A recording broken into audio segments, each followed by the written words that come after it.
Welcome everyone, this is P and welcome to yet another episode of MW2 Noclipping. Today we're gonna look at the second to the end level called Just Like Old Times.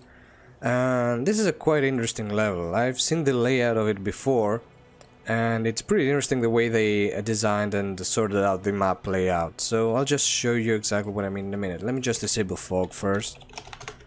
I think it's disabled already. Let me just disable effects then. Effects enable. There we go.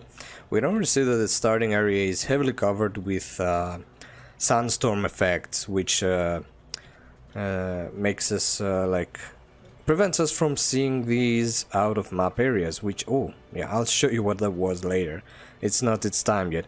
So you can go here and say, oh, why is there nothing except the skybox behind it? Well, the sandstorm handles that illusion pretty nicely.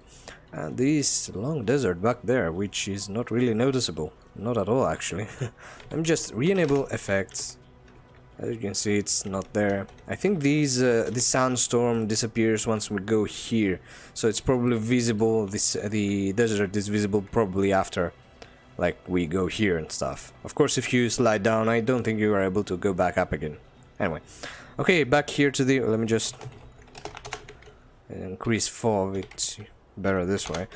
So we're here on the hillsides and we can already see that it's pretty massive. It's pretty huge and really well designed. I really like the design of this and the overall layout, the aesthetic and all of it. It's of course influenced by nostalgia, and you know, this level is pretty good. It's pretty fun. We can see the tunnels. The tunnels are interesting to see. I will show you how they look. It's of course too dark right now. Let me just do our full bright one, and you can already see that there is nothing nothing over there. It actually goes beneath the sun, the desert.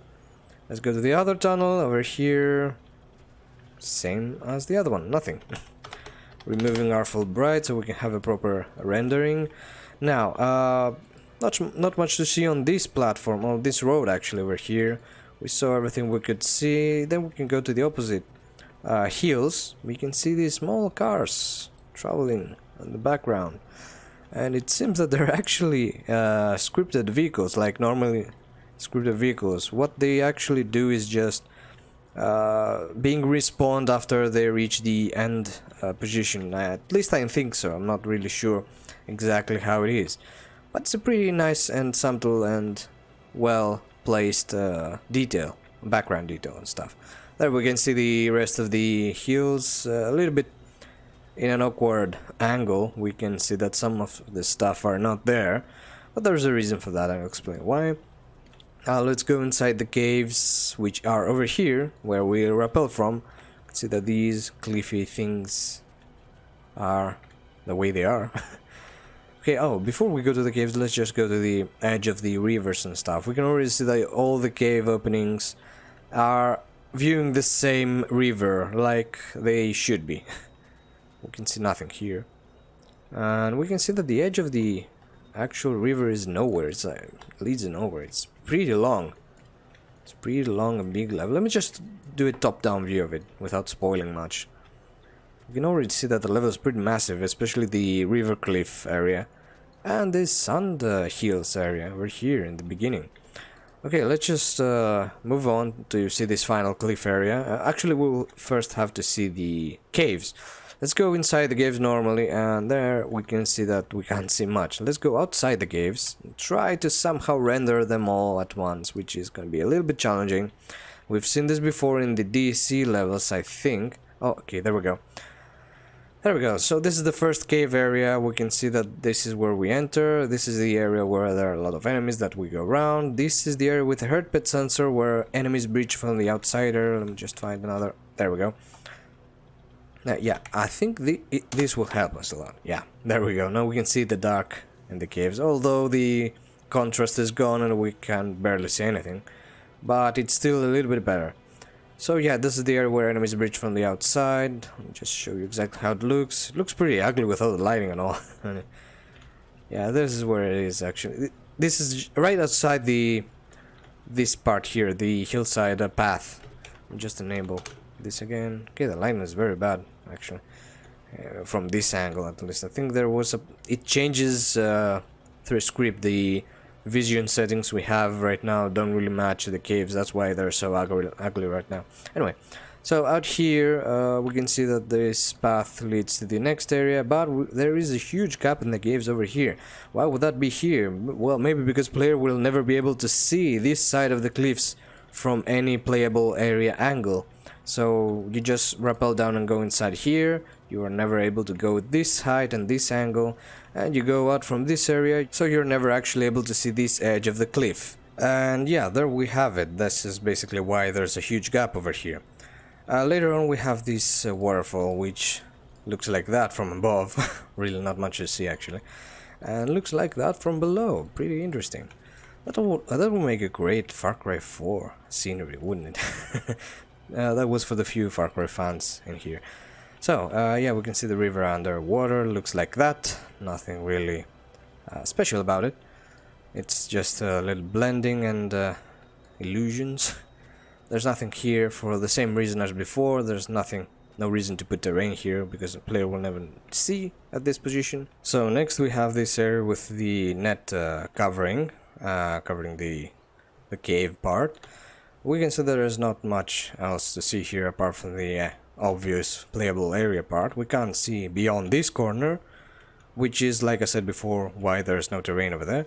And right next we have this opening over here where enemies come from above, and from the control room over here we can go up above the opening and see that there's actually nothing to it. Let me just try and find a way to show it properly because it's quite hard with the portal disappearing. Yeah, so I hope you got an idea. There's practically nothing above it. So it's just like that. What else I can show you here is not much actually. Actually, I can show you what's down there. And it's just terrain. Just dark, shadowed terrain, which just simulates what the cliff opening would be. Disabling that. And then moving on to the control room. Not much else to see here, right? We covered everything, I believe. What's that over here? Maybe it's a control room. Anyway. Inside the control room we can see that it is the way it is. And we can see that this door leads to nowhere. There's nothing behind it. Even if I do this, there's nothing behind it except some concrete walls. I didn't expect that. So there's actually something behind it, but nothing like significant. That's interesting. Anyway, moving on to the other door. Same thing over here. Maybe it's a prefab or something. Maybe it's a group of things. And then to the actual door, which actually leads to the outside area here. Anyway, before we go there, we'll have to... No, we're actually done. We're actually done with the caves. There's practically nothing else we can see from the control room maybe before. Okay, some details here. I believe there are some... There we go. There's a flashbang hidden over there. Anyway, so let's just keep moving to this area. Let me disable this. There we go. So this is the ending area where Shepard fires on his own men to destroy his two enemies. So yeah, we can see it's not much of an area. It's just a small base between some cliffs. Pretty interesting map design, not too bad. And yeah, we can see the road leads nowhere. Practically like nowhere. We can't see beyond these cliffs. Like our visibility ends right there. Like literally ends right there. And the interesting part about this is that the cliffs just link to with the starting area like that. That's why I didn't show it immediately. You can see how well it matches, like how well they're linked together.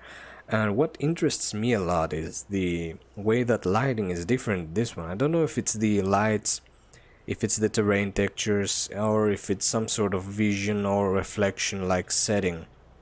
Could be many things. Apparently it doesn't seem to be something like vision files, which is just film filters for the screen to change colors. But it's really intriguing because I have no idea what this actually causes the cliffs in this part to be different from the cliffs in this part. Maybe it's just the texture, I don't know. I really don't know, it's just a guess of mine. So basically, to sum up, this level actually does a full turn. Like we start from the follow sign over there, we go to the cliffs inside the caves, And then we go back to the back area of the starting area, like just behind the cliff practically, which is really interesting. And the funny part is that we actually are supposed to go in a river area to chase Shepard with the boat at the ending. And we go inside here. As you can see, nothing to see, really. And when we go inside here, there's nothing. And we're actually right below, right here, like right here, there's a direct link to the river over here. So there must be river access nearby, Price said at the end.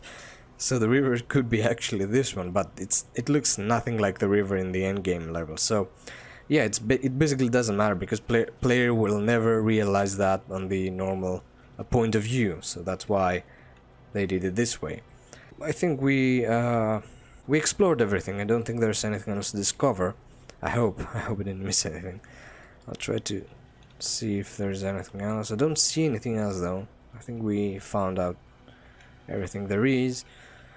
Okay, I think I'll just finish this here. Again, thanks everyone for watching. Hope you enjoyed this episode. Hope you discovered some new stuff about Modern Warfare 2 by viewing it from this perspective of Noclip. And yeah, see you all next time. Bye bye.